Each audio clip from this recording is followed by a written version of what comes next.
Hi, second grade. I am continuing today in James and the Giant Peach, and I'm starting today on chapter 6. The last we heard, James was getting ready to pick up his axe, his chopper, and to start chopping away again when he heard a shout behind him that made him stop and turn.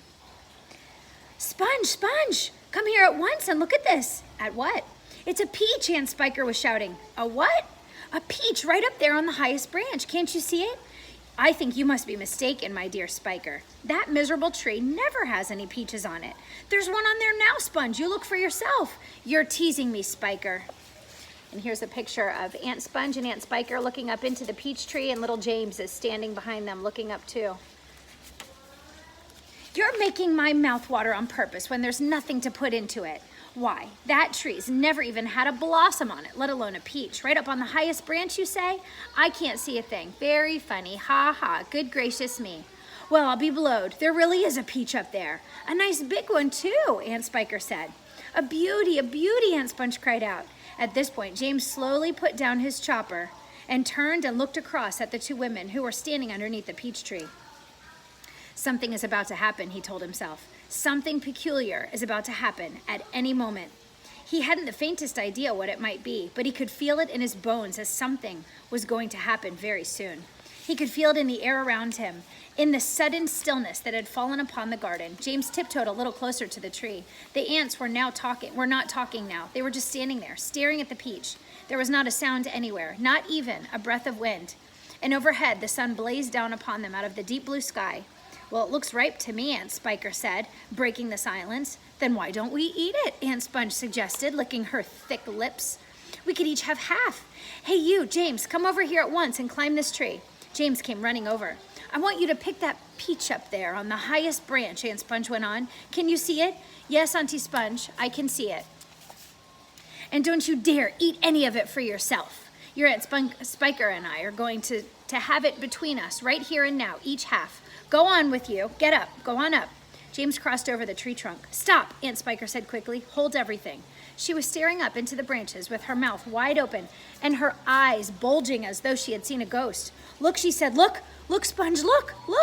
Look up in that tree. What's the matter with you? Aunt Sponge demanded. It's growing, Aunt Spiker cried. It's getting bigger and bigger.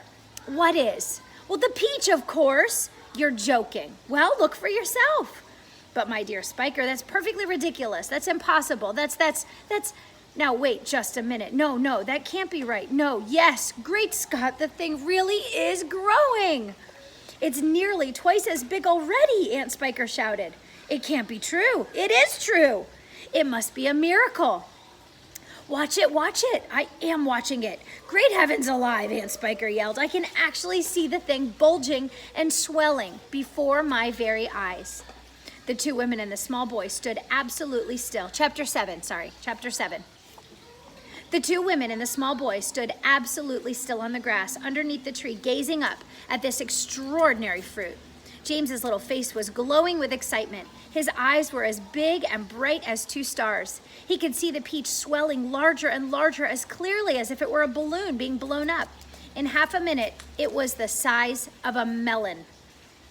In another half minute, it was twice as big again. Just look at it growing, Aunt Spiker cried. Will it ever stop? Aunt Sponge shouted, waving her fat arms and starting to dance around in circles. And now, it was so big it looked like an enormous butter-colored pumpkin dangling from the top of the tree. Get away from that tree trunk, you stupid boy. Oh my goodness. They're so mean to him. Aunt Spiker yelled, the slightest shake and I'm sure it'll fall off. It must weigh 20 or 30 pounds at least. The branch that the peach was growing upon was beginning to bend over further and further because of the weight. Stand back, Aunt Sponge shouted. It's coming down. The branch is going to break. But the branch did not break. It simply bent over more and more as the peach got heavier and heavier, and it still went on growing and growing.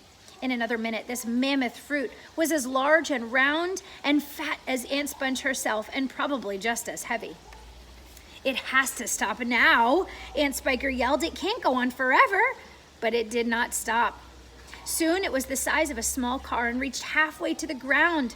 Both ants were now hopping around and around the tree, clapping their hands and shouting all sorts of silly things in their excitement. Hallelujah, Aunt Spiker shouted. What a peach, what a peach.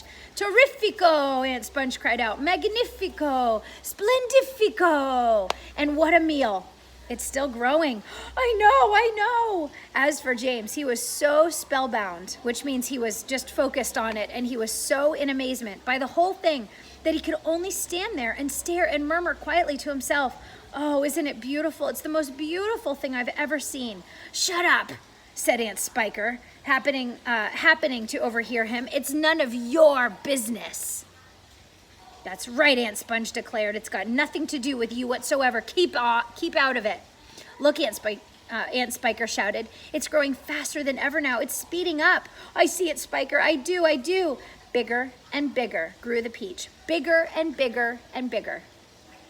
Then at last, when it had become nearly as tall as the tree that it was growing on, and twice as wide, in fact, as a small house, the bottom part of it gently touched the ground, and there it rested. Oh my goodness gracious, look how big that tree is. And that's before it was touching the ground. Look how big that is. "It can't fall off now," Aunt Spiker shouted. "It stopped growing," Aunt Spiker cried. "No, it hasn't." "Yes, it has." "It's slowing down, Spiker. It's slowing down, but it hasn't stopped yet. You watch it." There was a pause. "It has now. I believe you're right. Do you think it's safe to touch it?" "I don't know. We'd better be very careful." Aunt Sponge and Aunt Spiker began walking slowly around the peach, inspecting it very cautiously from all sides. They were like a couple of hunters who had just shot an elephant and were not quite sure whether it was dead or alive.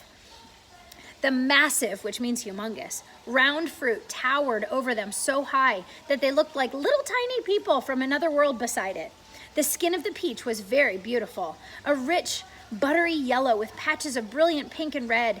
Aunt Spiker advanced cautiously, carefully, and touched it with the tip of one finger. "It's ripe," she cried. "It's just perfect. Now see here, Spiker, why don't we go and get us a shovel right away and dig out a big hunk of it for you and me to eat?" "No," Aunt Spiker said, "not yet." "Why ever not?" "Well, because I said so." But I can't wait to eat some," Aunt Sponge cried out. She was watering at the mouth now, and a thin trickle of spit was running down the side of her chin. "My dear Sponge," Aunt Spiker said slowly, winking at her sister and smiling, a sly, thin-lipped smile. "There's a pile of money to be made of this, if only we can handle it right. You wait and see." Chapter 8. What's their plan? The news that the peach, almost as big as a house, had suddenly appeared in someone's garden spread like wildfire across the country.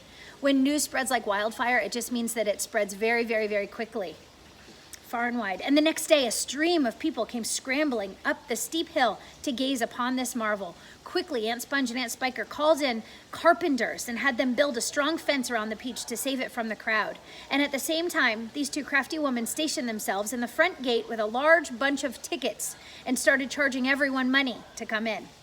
Roll up, Aunt Spiker yelled. "Only 1 shilling to see the giant peach." Shilling is the type of money that they used. "Half price for children under 6 weeks old." These are babies that can hardly even lift their heads by themselves yet. Aunt Sponge shouted, "One at a time, please. Don't push. You're all going to get in." "Hey, you, come back here. You haven't paid." By lunchtime, the whole place was a seething mass of men, women, and children, all pushing and shoving to get a glimpse of this miraculous fruit. Seething just means that it was a huge moving crowd, a humongous crowd. Helicopters were landing all around, and there's a picture of what their yard probably looked like during that time.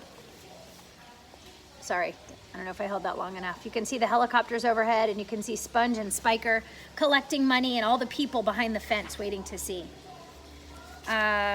It says helicopters were landing like wasps all over the hill, and out of them poured swarms of newspaper reporters, cameramen, and men from the television companies. "It'll cost you double to bring in a camera," Aunt Spiker shouted. All right, they answered. "We don't care." And the money came rolling into the pockets of the two greedy aunts, Sponge and Spiker. But while all of this excitement was going on outside, poor James was forced to stay locked in his bedroom, peeping through the bars of his window at the crowds below. The disgusting little brute will only get in everyone's way if we let him wander about, Aunt Spiker had said early that morning. Oh, please, please, he had begged.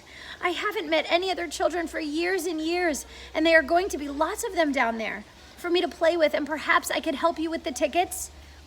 Cut it out, Aunt Sponge had snapped. Your Aunt Spiker and I are about to become millionaires, and the last thing we want is the likes of you messing things up and getting in the way.